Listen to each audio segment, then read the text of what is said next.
We've all asked ourselves this question at some point. What do I really want from life?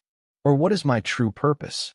When most people are asked this question, their answer is usually that they want happiness, whether through money, social status, physical fitness, or even traveling the world.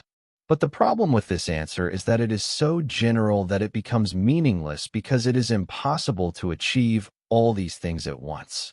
And the result? Many people end up with nothing, which is the main reason behind the stress, anxiety, and frustration that take over their lives. But the more important question you should ask yourself is, what pain are you willing to endure in your life? What struggle are you ready to fight for? Because life, by its very nature, is full of suffering. The rich suffer because of their wealth, and the poor suffer because of their poverty. Those with families face challenges, while those without families struggle with loneliness. Employees deal with difficulties at work, while the unemployed suffer from a lack of opportunities.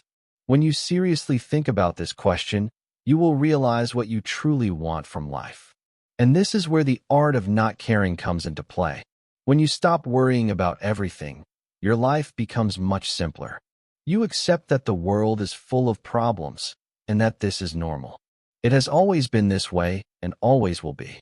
To truly understand the art of not caring, there are 3 key points you need to grasp. First, not caring too much doesn't mean being completely indifferent. It simply means focusing on the things that truly deserve your attention, rather than wasting energy on everything. Second, to feel at peace and avoid being affected by everything around you, you need to determine what matters most to you. This becomes clear when you answer the question about the pain you are willing to endure. As for everything else that holds no real value, don't give it more attention than it deserves. Third, whether you realize it or not, every day you choose what to focus on and what to give your attention to. That's why you must choose wisely. The idea: life will always involve suffering, but the key is to choose the kind of suffering that is truly worth fighting for. Dave Mustin's story: How Success Standards Shape Your Life.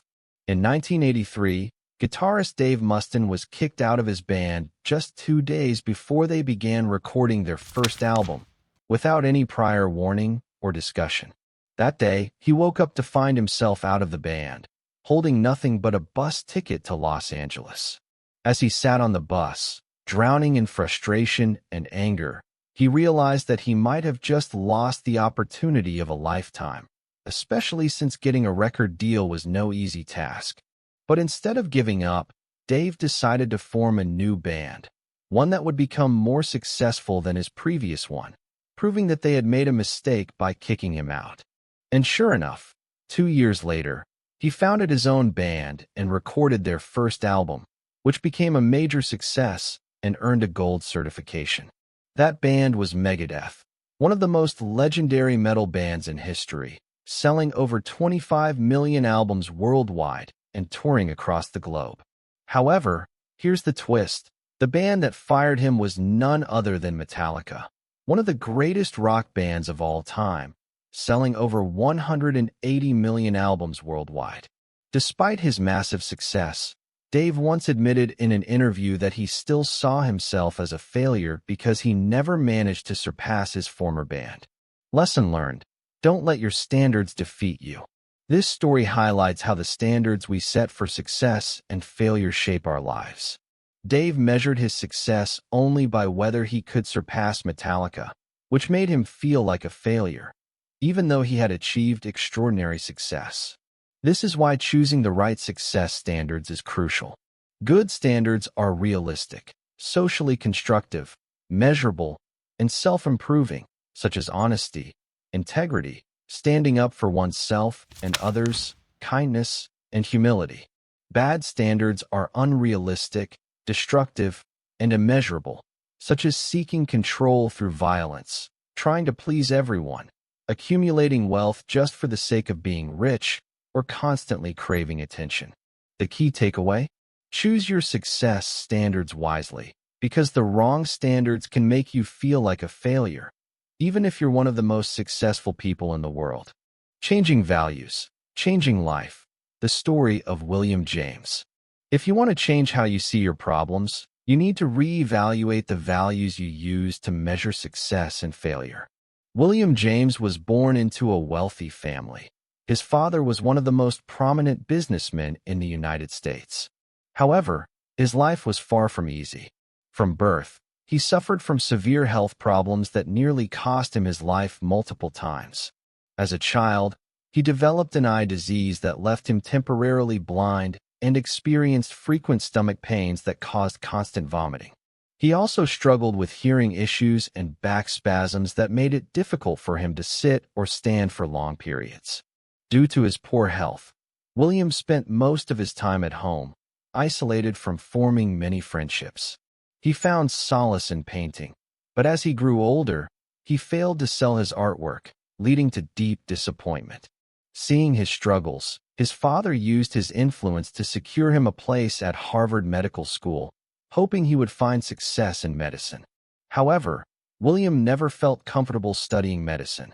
His physical ailments made it even harder to keep up with his studies, and before long, he dropped out. Still searching for purpose, he joined a group of anthropologists on an expedition to the Amazon rainforest. However, his weak health made it impossible for him to endure the harsh conditions, and he was forced to return to the United States. Overwhelmed by repeated failure and frustration, he sank into deep depression and began contemplating ending his life. But one day, while reading lectures by the philosopher Charles Peirce, William James came across a profound idea in his philosophy. A person is entirely responsible for everything that happens in their life, regardless of circumstances or people they might want to blame. This idea sparked a deep transformation in James' mind. He decided to embrace it and live by it. The result was astounding. William James went on to become the father of American psychology. His works were translated into dozens of languages, and he became a professor at Harvard University, traveling the world to deliver lectures and share his ideas. He described this transformation in his life as a second birth and credited it with completely changing his destiny. This story teaches a powerful lesson. We are responsible for everything that happens in our lives, regardless of external circumstances. While we may not always be able to control the events we face, we can always control how we interpret them and how we respond. The idea: take responsibility for everything in your life, regardless of who's to blame. Death is one of the undeniable truths of life. Every soul shall taste death. While this reality is harsh and uncomfortable for many, it profoundly shapes the way we live and the decisions we make every day. To understand the role that the idea of death plays in our lives, we can look at Ernest Becker's book, The Denial of Death, one of the most influential philosophical works of the 20th century. Becker wrote this book while on his deathbed, suffering from colon cancer, and in it, he presents two fundamental ideas. The first idea Becker presents is that humans are unique beings, entirely different from all other living creatures due to their ability to imagine, think, and conceptualize. Humans can recall the past, plan for the future, and envision hypothetical scenarios, all of which lead to the awareness that one day they will inevitably die. This awareness creates what Becker calls the terror of death, an existential anxiety that influences human thoughts and actions, whether consciously or unconsciously. The second idea in Becker's book is that humans, aware of their own mortality, seek to leave a lasting impact, a concept he calls the Immortality Project. This deep need for symbolic immortality has driven countless historical figures to find ways to preserve their legacy, whether by engraving their names on buildings, sculpting statues, creating art, or writing books that carry their ideas across generations.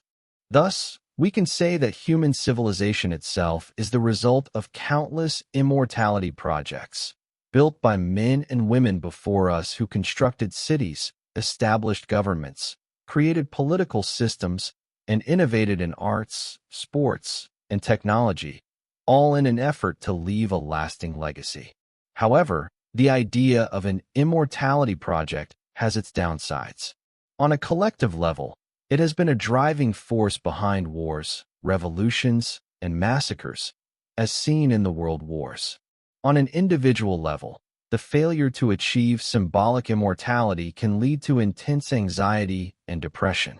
Fortunately, there is a way to overcome this existential burden: the art of not caring too much. By focusing on the present moment and truly living in the here and now, we can free ourselves from the obsession with immortality and instead accept death as a natural part of life.